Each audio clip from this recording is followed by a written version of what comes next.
আহসান মঞ্জিল পুরান ঢাকার ইসলামপুরে বুড়িগঙ্গা নদীর তীরে অবস্থিত।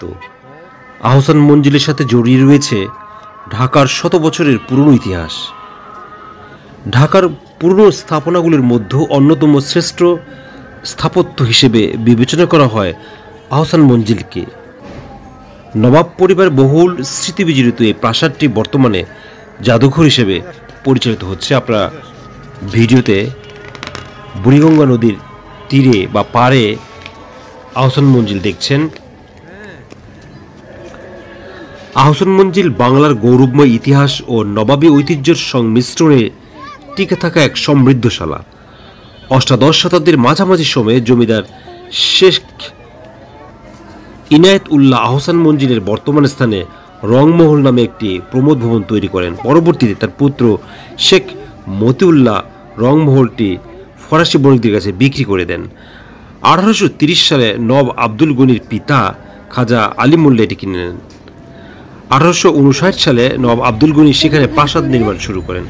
দীর্ঘ 13 বছর লেগেছিল প্রাসাদটি নির্মাণ করতে। তিনি তার প্রিয় পুত্র খাজা আহসানুল্লাহর নামানুসারে নামকরণ করেন আহসান মঞ্জিল। একসময় ঢাকা শহরের সবচেয়ে উঁচু গম্বুজ ছিল আহসান মঞ্জিলের প্রাসাদের ছাদের উপরে সুন্দর গম্বুজটি। দোতলায় ভবনের বারান্দা ও মেঝে তৈরি করা হয়েছে মার্বেল পাথর দিয়ে। প্রাসাদের ভেতরে রয়েছে খাবার ঘর, লাইব্রেরি, জলসাগর, দরবার হল এবং বিলিয়ার্ড খেলার জায়গা।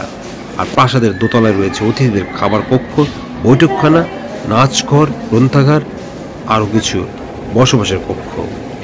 প্রাসাদের উত্তর ও দক্ষিণ দিকে একতলার সমান উঁচু করে বাড়ি বারান্দা রয়েছে।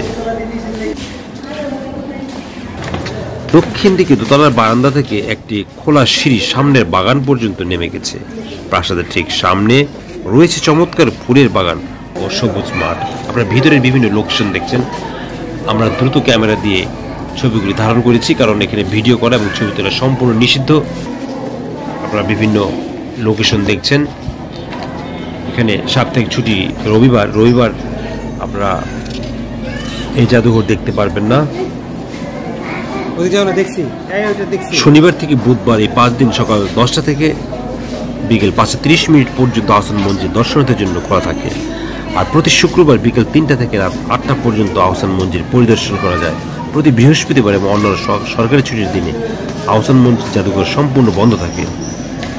ঢাকার সদরঘাটগামী যে কোনো বাসে উঠে জগন্নাথ ইউনিভার্সিটির কাছে ভিক্টোরিয়া পার্কের সামনে নেমে যেতে হবে।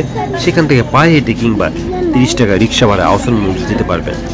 অথবা ঢাকার যে কোনো জায়গা থেকে গুলিস্তান পর্যন্ত এসে রিক্সা অথবা সিএনজি নিয়ে সদরঘাট হয়ে আহসান মঞ্জিল দেখতে পারেন।